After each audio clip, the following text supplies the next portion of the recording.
Téléphoner en se déplaçant fut possible à partir des années 70. En 1995, l'arrivée de la technologie Global System for Mobile, appelée GSM, rend la téléphonie mobile accessible à tous. Chaque terminal mobile échange des données avec un réseau de téléphonie. Les réseaux de téléphonie mobile sont composés d'une partie radio et d'une partie filaire. La partie appelée sous-système radio assure les transmissions hertziennes et s'occupe de la gestion des ressources radio. Les téléphones mobiles communiquent avec des antennes appelées BTS pour Base Transceiver Station ou station de base en français. Les BTS sont des émetteurs-récepteurs capables d'analyser la qualité de la communication. Chaque antenne couvre une zone délimitée. On parle de réseau cellulaire. La partie aérienne correspond au réseau d'accès. Les BTS sont concentrés sur un contrôleur de station de base nommé BSC pour Base Station Controller. Le BSC est le cerveau du sous-système radio. Il alloue les canaux, interprète les mesures fournies par les BTS et gère les déplacements des clients entre les zones de couverture. Premier élément du sous-système réseau, le MSC pour Mobile Services Switching Center est un commutateur du service mobile. Il assure l'établissement des communications et intervient dans la mobilité en dialoguant avec un enregistreur de localisation d'accueil, la VLR pour Visitor Location Register. La VLR liste les terminaux mobiles présents dans sa zone. Le MSC interagit avec un serveur de données contenant le profil et la localisation des clients. Ce serveur de localisation est appelé HLR pour Home Location Register en anglais. Ton téléphone, tous ces équipements sont utilisés? Pour établir une communication, le terminal mobile doit se mettre en relation avec une BTS. L'antenne transmet la demande d'appel à son contrôleur. Le contrôleur contacte le commutateur mobile le plus proche en utilisant un canal dédié. Celui-ci interroge le serveur de localisation pour authentifier le profil de l'abonné. Après vérification de l'appel, le MSC notifie l'autorisation au terminal et route la communication vers le réseau téléphonique commuté. Le réseau mobile utilise un canal de communication provisoire tant que l'appelé ne décroche pas son combiné. Quand on m'appelle, comment le réseau fait-il pour me trouver? Lorsqu'un téléphone fixe appelle un mobile, le réseau téléphonique commuté établit une connexion avec le MSC le plus proche. Il prend le nom de Gateway MSC car il devient une passerelle entre les deux réseaux. Le Gateway MSC interroge le HLR pour connaître l'enregistreur de localisation d'accueil du mobile. L'appel est routé vers le commutateur dont dépend le terminal. Comment s'organise la couverture du réseau mobile?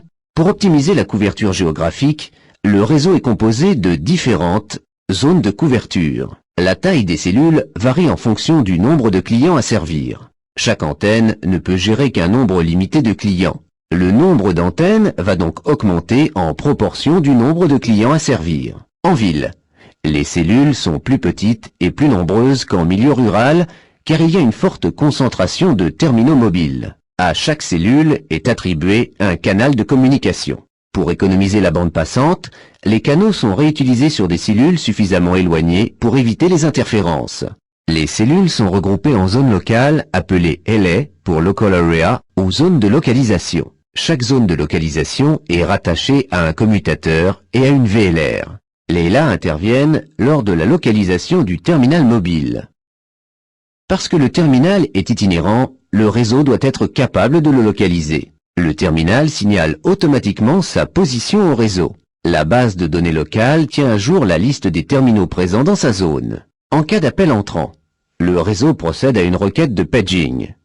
Un message est envoyé à toutes les cellules de la dernière zone visitée par le mobile. Le terminal mobile ouvre une communication sur la BTS et répond au réseau. Il est identifié et se met alors à sonner. Identifié? Même si je suis en train de voyager? La localisation est indissociable de la notion de mobilité. Lorsque le mobile passe d'une cellule à l'autre, le réseau effectue un relais de la communication. Il s'agit de la procédure de handover. La zone couverte par une antenne est limitée. Si le mobile se trouve à la périphérie d'une cellule, la qualité de transmission peut être diminuée. Le réseau cherche alors à déterminer quelle antenne convient pour restaurer un signal de qualité optimale. Chaque terminal mobile affiche la qualité de communication avec le réseau. Lors du changement de cellule, le réseau fait remonter l'information pour déterminer la nouvelle antenne. L'antenne indique aux équipements du réseau, BSC et MSC, qu'un handover doit être fait. Le handover peut entraîner le changement du contrôleur de station de base, le BSC, et même du commutateur mobile, le MSC. Le handover peut également intervenir lorsqu'une antenne est saturée ou indisponible et ne peut gérer un terminal mobile de plus. Cette opération est possible car les zones se chevauchent physiquement. Grâce à ce système, le réseau peut adapter l'attribution des ressources en fonction des disponibilités matérielles. Et d'un pays à l'autre? Téléphoner à l'étranger nécessite de connecter plusieurs réseaux ensemble, vers un téléphone fixe. La communication passe par le réseau téléphonique commuté national qui l'achemine ensuite à l'abonné étranger. Lorsqu'un client part à l'étranger, il lui est toujours possible d'appeler et d'être contacté. En arrivant dans un pays étranger, le terminal se déclare au réseau radiomobile de l'opérateur partenaire. Le serveur de localisation étranger identifie le mobile en fournissant un numéro de roaming. Ce numéro permet de joindre un terminal hors de son domaine national. Quand le numéro de roaming est attribué, le HLR de l'opérateur d'origine se met à jour. Ainsi, le HLR sait sur quel réseau étranger est le terminal mobile. En cas d'appel, il utilise le numéro de roaming pour joindre le terminal expatrié. De même, lorsqu'un terminal mobile appelle depuis l'étranger, le numéro de roaming sert de lien entre les opérateurs. Et pour se connecter à Internet? La téléphonie mobile s'ouvre de plus en plus vers le réseau Internet. La technologie GSM, pour Global System Mobile, fonctionne avec le protocole d'application sans fil, le WAP. Le Wireless Application Protocol permet de surfer sur Internet en utilisant le réseau téléphonique commuté. Le GPRS, pour General Packet Radio Service, dédie une partie du réseau à l'accès Internet. Le débit est par conséquent plus important. Cette technologie permet l'introduction de nouveaux services comme l'envoi de musique et d'images. L'UMTS, Universal Mobile Telecommunication Services, demande l'implantation de nouveaux équipements, comme les antennes UMTS et le contrôleur de réseau radio, le RNC, pour Radio Network Controller. Le débit Internet via UMTS atteint 2 mégabits par seconde théorique. Le transfert de la vidéo devient envisageable. C'est partout pareil? En raison des différentes techniques de multiplexage du signal, plusieurs normes de téléphonie ont émergé. Le GSM est la norme la plus répandue. Le CDMA1 concerne principalement la zone Amérique et le PDC exclusivement le Japon. L'évolution de ces normes de deuxième génération permettra d'établir une connexion avec Internet permanente et plus rapide. Le GPRS, bâti sur le GSM, annonce un débit théorique de 180 kilobits par seconde. La troisième génération est représentée par l'UMTS. Certaines zones seront aussi couvertes par des systèmes différents non compatibles. Ça veut dire qu'on doit changer de téléphone à l'étranger? Ces réseaux n'utilisent pas tous la même bande de fréquence ni les mêmes technologies. Les terminaux mobiles peuvent utiliser jusqu'à 3 fréquences différentes, 900, 1800 et 1900 MHz. Pour le répondeur, c'est le terminal mobile qui enregistre les messages? Le réseau mobile est constitué d'éléments intelligents permettant d'ajouter des services à la téléphonie, le SMS et le répondeur. Le répondeur est un espace réservé de disques durs dans une banque de données.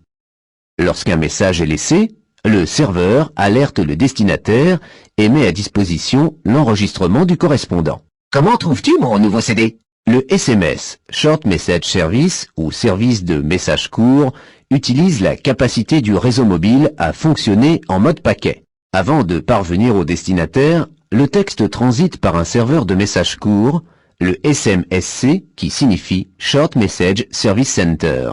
Le message est dirigé vers le destinataire par une passerelle qui détermine le commutateur du mobile contacté. Lorsqu'un message est délivré, le serveur en est informé et peut envoyer un accusé de réception.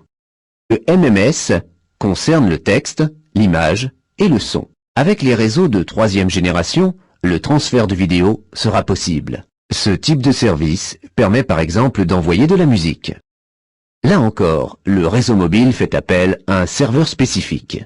Comme pour le SMS, le serveur gère la livraison du message au destinataire. Du côté utilisateur, les terminaux mobiles se perfectionnent. Tous les appareils à vocation mobile pourront s'enrichir de capacités de communication. Les smartphones constituent la première génération de terminaux mobiles hybrides entre le PDA et le téléphone fonctionnant avec le GPRS. Avec l'arrivée de l'UMTS, ces terminaux permettront de visionner de la vidéo, de surfer ou de jouer sur Internet, d'utiliser les services e-mail et d'accéder à de nombreux services online tout en se déplaçant.